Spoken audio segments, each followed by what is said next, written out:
No programa Vereda Literária de hoje, conversaremos com a professora e ensaísta Dona Ângela Vaz Leão.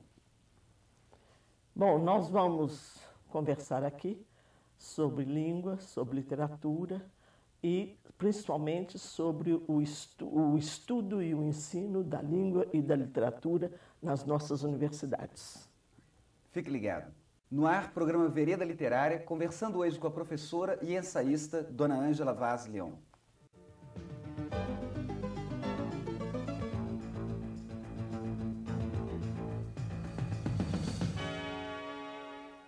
Dona Ângela Vaz Leão nasceu em Formiga, Minas Gerais. Formou-se em Letras Neolatinas pela UFMG. É doutora em Letras Neolatinas e livre-docente de língua portuguesa também pela UFMG. Dentre seus trabalhos destacamos História de Palavras, a Estilística, sobre a estilística de Spitzer e o período hipotético iniciado por C. Dona Ângela Vaz Leão é autora também de algumas dezenas de capítulos de livros e artigos publicados em periódicos nacionais e estrangeiros. Atualmente, Dona Ângela Vaz Leão é professora e coordenadora do programa de pós-graduação em letras da PUC-MG. Tudo bem com a senhora, Dona Ângela? Tudo bem, Elton. Então, tá ótimo. Dona Ângela, gostaria de começar a nossa conversa com a senhora fazendo para nós um breve resumo dessa longa carreira dentro da área de letras. Realmente é longa. Pela lei, pela lógica, eu já deveria ter deixado de trabalhar. Mas depois de me aposentar na UFMG, onde eu fiz toda a carreira, eu fui trabalhar na PUC, onde já tinha trabalhado inicialmente. E as minhas atividades não se restringem, entretanto, ao curso superior. É a partir de 1961, quando eu fiz o concurso de cátedra para a língua portuguesa, que eu me dediquei exclusivamente ao ensino superior. Mas antes, eu me dividia também com o ensino secundário.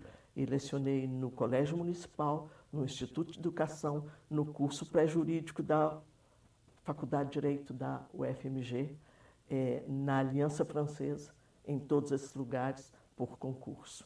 Então, eu tive uma trajetória longa, tendo trabalhado na área do latim, do francês, da língua portuguesa, da filologia portuguesa e também da história geral da literatura na bibliotecnomia. Então, foi uma formação que me deu uma certa amplitude de visão que eu penso que é indispensável a qualquer especialista.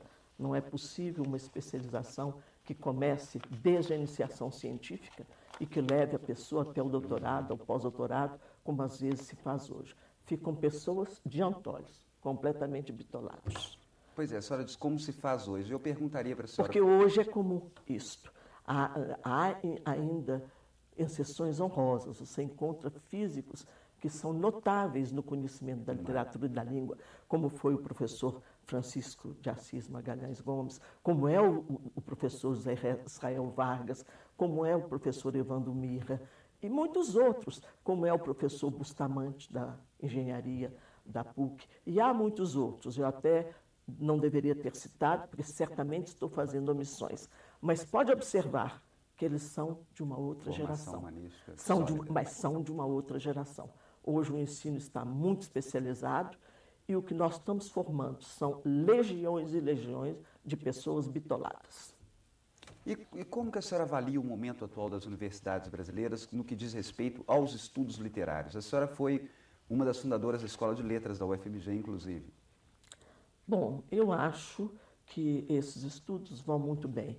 Há uma renovação muito grande na metodologia, nos temas de opção e uma abertura muito grande que foi trazida pela literatura comparada.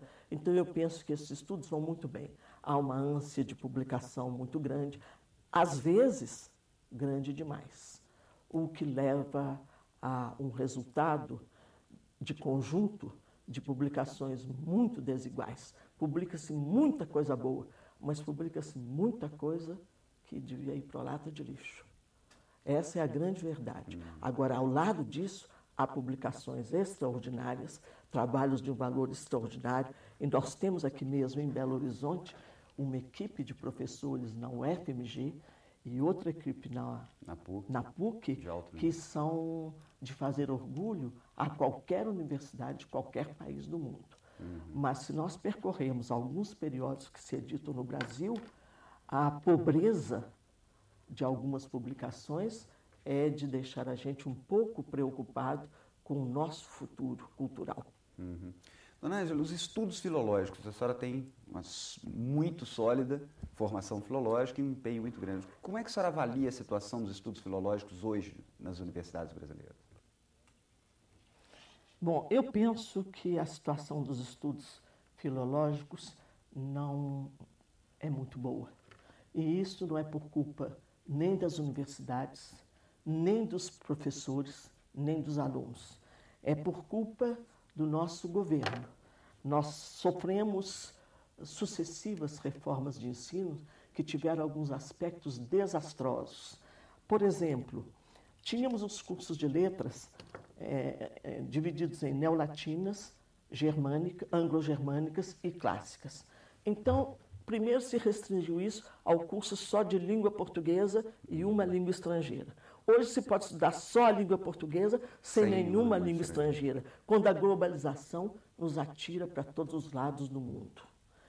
Então, os alunos não sabem línguas estrangeiras. Ora, a filologia é o estudo comparado, o estudo comparativo, filologia românica, por exemplo, é o estudo comparativo das línguas que têm sua origem no latim. Como é que você pode comparar coisas que você não conhece? Os alunos não estudam francês, não estudam espanhol, não estudam italiano. E não estudam latim, que é o ponto de partida. Isso é o pior. Agora, você vai à França, você compra nas bancas de revista o Asterix em latim. Eu tenho Alice no País das Maravilhas em latim. Eu tenho Pinóquio, livro infantil, em latim. Mas isso é nos países da Europa, que sabem para onde querem ir. Agora aqui, tirou-se o latim. Depois, as línguas estrangeiras foram praticamente tiradas das escolas. Mas a população reconhece que elas são necessárias, porque você vai à cultura inglesa, você vai ao Wikibeu, você vai à cultura francesa, você vai à ITMIG, você vai ao MAI, você vai ao Number One. Então, assim de alunos. Quer dizer que os alunos querem estudar. Então, isso vai custar o quê? Ao bolso do pai, que vai pagar para ele fazer lá fora o que a escola tinha obrigação de dar a ele, e não dá. Mas não é por culpa dela, é por culpa dos currículos. E os currículos são determinados lá em cima. Então, nós tivemos reformas que foram desastrosas, desde o ensino médio até o ensino superior. Parece que se faz pouco caso do jovem. Ele não é capaz de estudar duas línguas. Ora, no nosso tempo, nós estudávamos essas línguas todas e saímos de lá fazendo todas as provas nas línguas estrangeiras e falando. E algumas vezes, quando Deus era servido e a pessoa também era dotada, saía-se falando sem sotaque. E escrevendo-se correntemente. E competindo-se em concursos internacionais, até com pessoas nativas daquela língua. Então, foi uma espécie de diminuição da ideia que se fazia da capacidade dos nossos jovens. Eles são capazes, mas vão aprender lá fora, à custa do bolso do pai. Então, como é que se pode fazer filologia numa situação dessa? Então, a filologia hoje se limita a disciplinas introdutórias. O que é filologia, noções de latim vulgar, um ou outro texto arcaico, mas não passa disto. É um semestre quando existe, porque algumas faculdades já nem dão mais a filologia. Eu gostaria de saber da senhora, qual a importância dos estudos filológicos na formação do estudioso de língua e literatura? É muito grande. Quando você me fez a pergunta anterior, eu lhe disse que a filologia era o estudo comparativo de um grupo de línguas afins, da filologia românica, das línguas vindas do latim. Mas essa definição é incompleta. Eu pensei num aspecto da coisa. Ela tem por tarefa também, e tarefa muito importante, a edição crítica de textos, que você sabe, em relação à época medieval, é muito importante, mas não só em relação à época medieval, também em relação à época moderna. Fazer uma edição crítica de textos é prestar um serviço enorme à literatura. E o crítico que faz a sua crítica sem se preocupar com isso, pode tomar gato por lebre. Eu vou dar apenas um exemplo. Houve um editor de Machado de Assis, não quero citar o nome da editora, que, num determinado momento, ao fazer a edição das obras completas, encomendou que se retirassem da obra de Machado de Assis todos os anacolutos, quando o anacoluto é um dos traços estilísticos típicos do Machado de Assis. Ora, um crítico que faz uma crítica por aquela edição não está criticando Machado de Assis. Ele está lendo outra coisa, ele está lendo uma contrafação do Machado de Assis. Então, essa edição crítica é importante tanto para as obras medievais, que são manuscritas, como também para as obras literárias. Vou dar um outro exemplo. Guimarães Rosa. Guimarães Rosa, se nós procurarmos a primeira edição de Sagarana, ali ele tem ainda um estilo, vamos dizer assim, entre aspas, bem comportado. Bem comportado, entre aspas, porque eu não acho que o de agora seja mal comportado. Claro. Ao contrário. E ele vai introduzindo pequenas alterações, e é a partir da quarta edição que ele tem o estalo de Vieira. E é aí que começam todas as alterações. E ele morre depois da 11ª edição. Então, da quarta à 11ª, ele ainda fez várias alterações. Aí ficou fixado o estilo que ele queria dar à sua obra. Mas como é que um crítico literário pode fazer uma crítica de Guimarães Rosa ignorando isso, sem procurar isto? A menos que ele queira fazer... Houve aqui uma tese de cátedra, de titularidade na UFMG, que tomou justamente como objeto de trabalho isso, a edição crítica de Sagarana. E fez o confronto da primeira até a 6ª edição, utilizando materiais que estão arquivados, que pertencem hoje ao acervo do IEB, que é o Instituto de Estudos Brasileiros da USP. Então, a filologia é fundamental. E esse concurso foi feito para língua portuguesa, porque se considera a filologia muito ligada à língua, mas ela é muito ligada à literatura também. O crítico literário que ignorar a filologia, ele corre o risco de tomar gato por lebre. Muito bem. Dona Ângela, nós convidamos a professora Melânia Silva de Aguiar para dar um depoimento sobre o trabalho da senhora. Mas que maravilha! Falar de Ângela Vaz Leão é remeter ao que de melhor se pode dizer do ensino superior em Minas Gerais e no Brasil. Professora de português, de filologia românica, de literatura, na Faculdade de Letras da UFMG e na PUC Minas Gerais, onde atua nesse momento, ela vem marcando inúmeras gerações de alunos. Pode-se dizer que Ângela Vaz Leão é um expoente de geração, dessas pessoas que conferem seriedade e brilho a tudo aquilo que fazem. Professora de francês no início de sua carreira, ela foi condecorada pelo governo francês pelos inúmeros serviços prestados à cultura francesa no Brasil.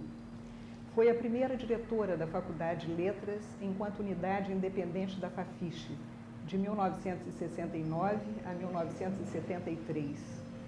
Como aluna que fui de Dona Ângela, eu posso falar bem dessa inteligência e sensibilidade, dessa probidade intelectual e simpatia que a tornam tão rara, tão especial entre nós. Bem, Dona Ângela, a senhora quer comentar o depoimento? Mas está claro que é um depoimento suspeito, né? Só mesmo a Melânia, com toda a generosidade, com toda a sensibilidade dela, poderia dar um depoimento tão generoso. Ela foi minha aluna brilhante. Eu participei da banca de concurso pela qual ela ingressou. Ela fez um antigo doutorado e depois ingressou no magistério da Universidade Federal de Minas Gerais.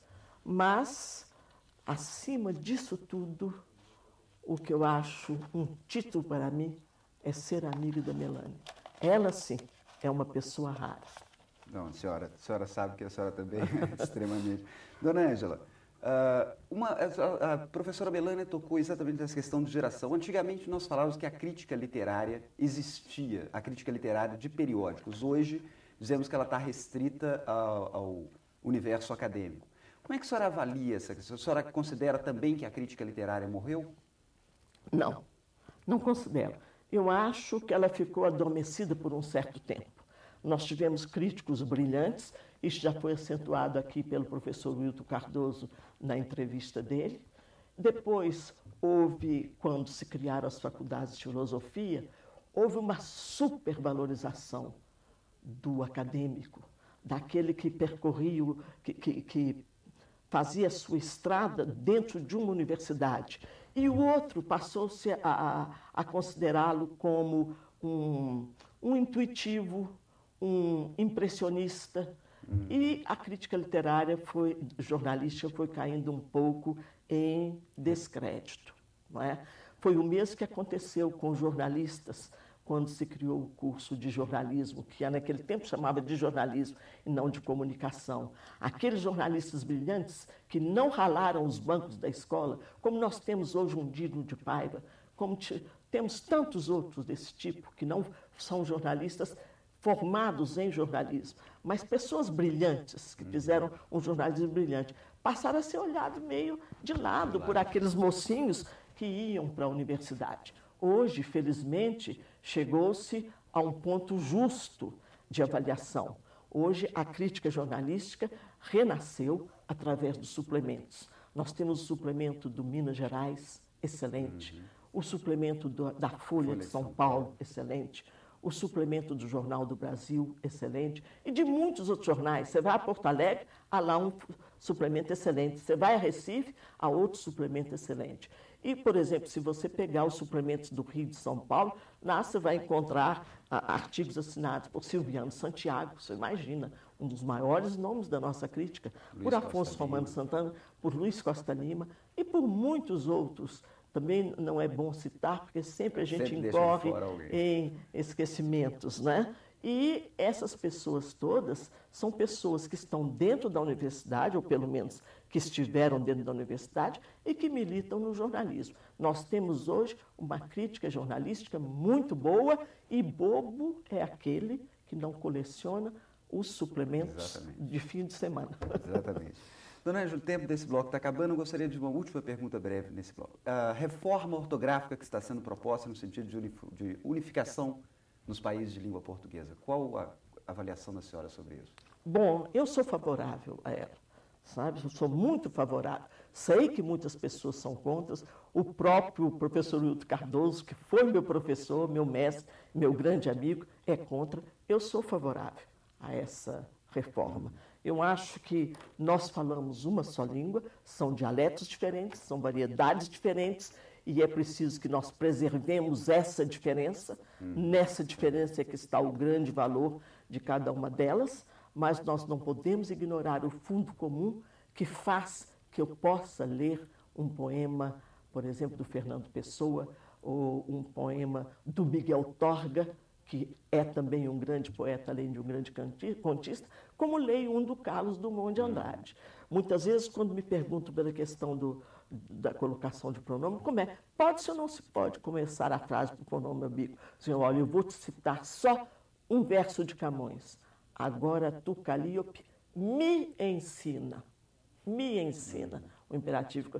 E vou te citar agora um do Miguel Torga, que quando ele faz aquele belíssimo poema que se chama Confissão, ele começa todos os versos com esse sintagma: me confesso de Caim, me confesso de Caim, E aí ele vai confessando todas as suas fraquezas, me confesso.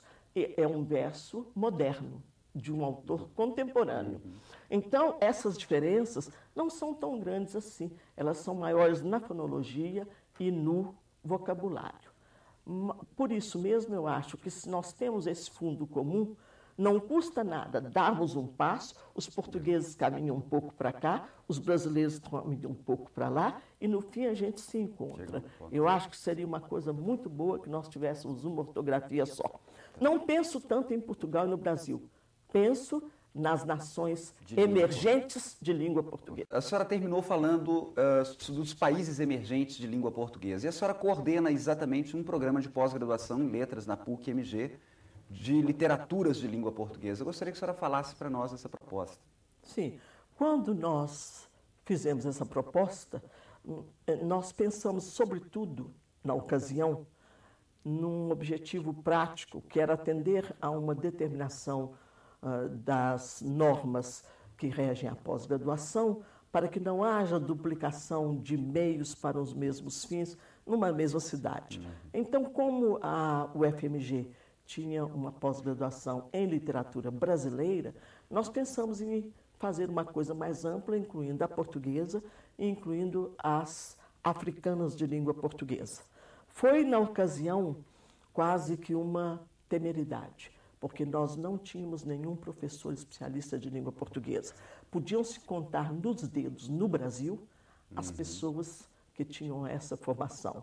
Nós tínhamos Laura Padilha na Universidade Federal Fluminense, Aparecida Santilli e Benjamin Abdala na USP, e era quase que só isso. Havia outras que estavam ainda se formando, como a Simone Caputo, e não havia mais.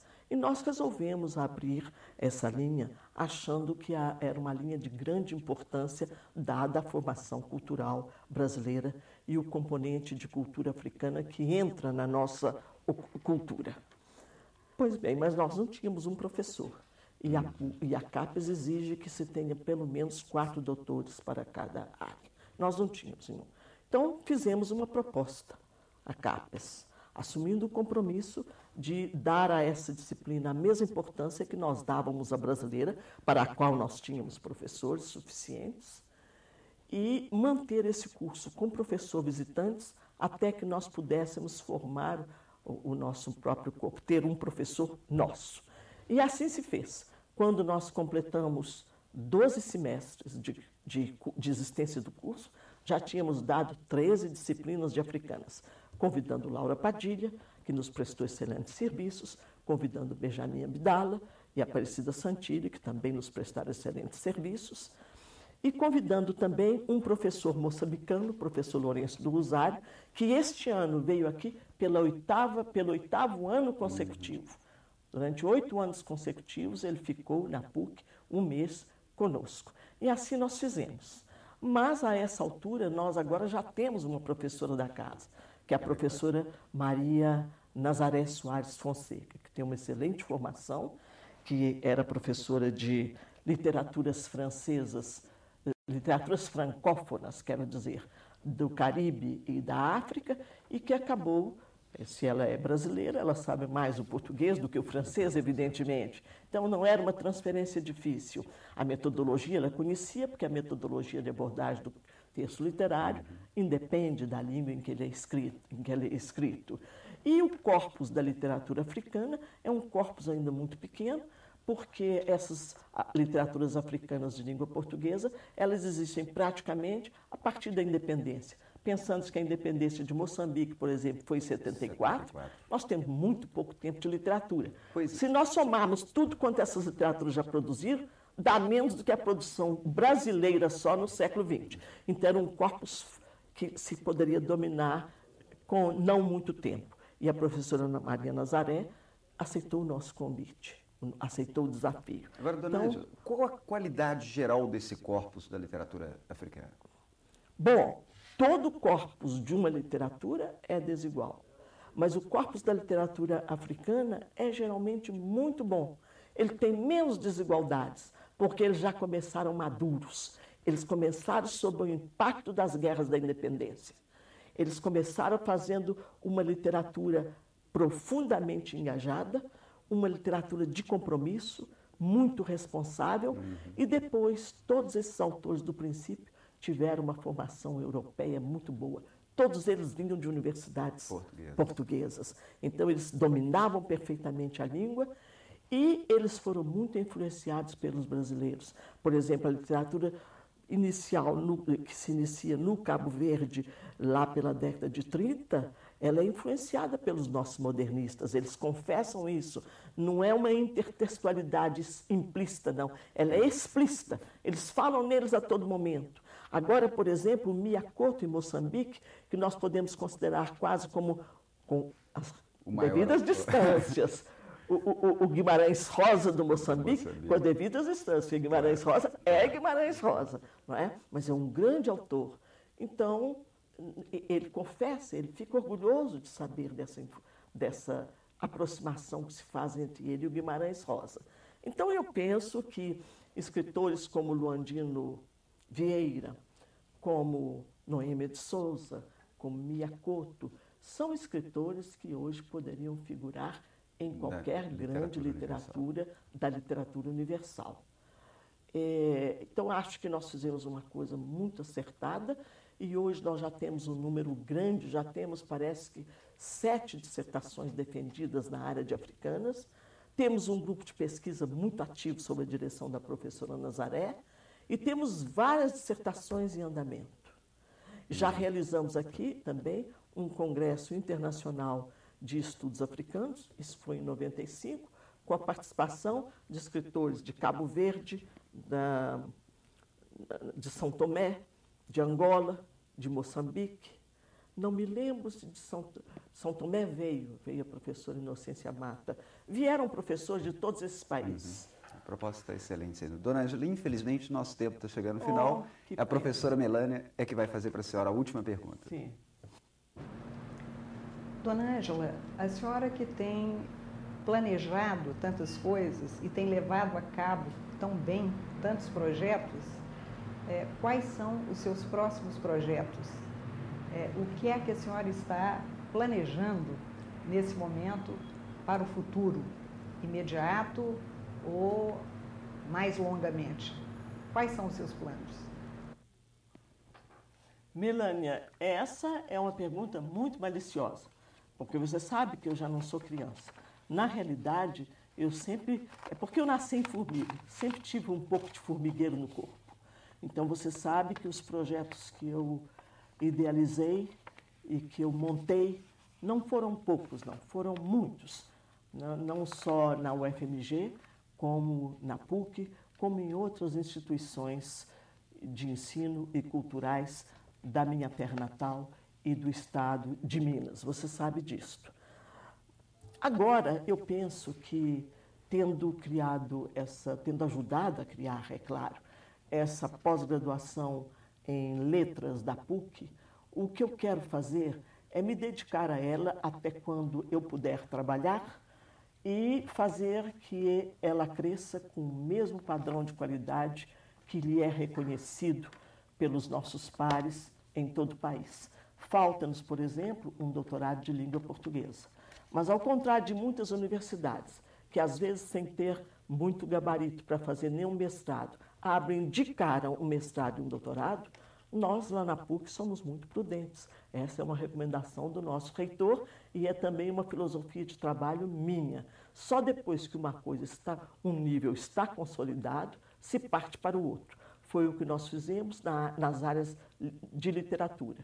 Depois que o mestrado já tinha 30 e tantas teses, hoje ele tem 41 teses defendidas, ele já tinha 30 e tantas teses defendidas e de boa qualidade, e nós tínhamos um conceito A na CAPES, só então partimos para o doutorado.